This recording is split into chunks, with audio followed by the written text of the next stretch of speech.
నాకు ఈ డిఎం ఒక అబ్బాయి పంపించాడు. I felt really really good. Mrs movie గురించి మాట్లాడు అని చెప్పేసి. ఎందుకు గుడ్ అంటే నేను చెప్తా, అసలు జనరల్ గా నేను వీడియోస్ చేసినప్పుడు తేజు నువ్వు ఎందుకుగా సాఫ్ట్ గా ఎందుకు చెప్తున్నావు, అంతగానే ఎందుకు ఎక్స్ప్లెయిన్ చేస్తున్నావు, ఏం అవసరము. జనరల్ గా అబ్బాయిలు వీడియోలు చేసినప్పుడు అమ్మాయిలందరూ బజారెల్లులు అది ఇదని ఫుల్ బూతులు తిడుతుంటారు.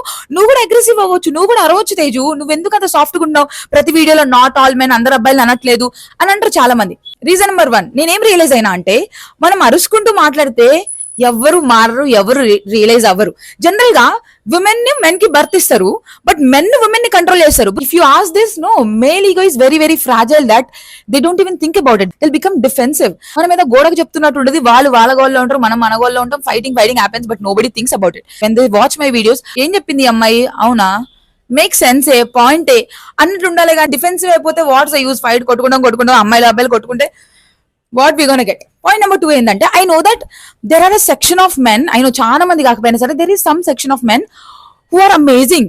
వాళ్ళకి తెలుసు పాపం వాళ్ళ ఇంట్లో అమ్మ గానీ వాళ్ళ అక్క చెల్లి గానీ ఆర్ లేకపోతే వాళ్ళ గర్ల్ ఫ్రెండ్స్ గానీ ఎలాంటి సిచ్యువేషన్స్ ఫేస్ చేయాల్సి వస్తుంది అని తెలుసు. And to all the men you know who understand the patriarchy and misogyny, who are trying not to take it forward, I love you. Thank you so much for doing that.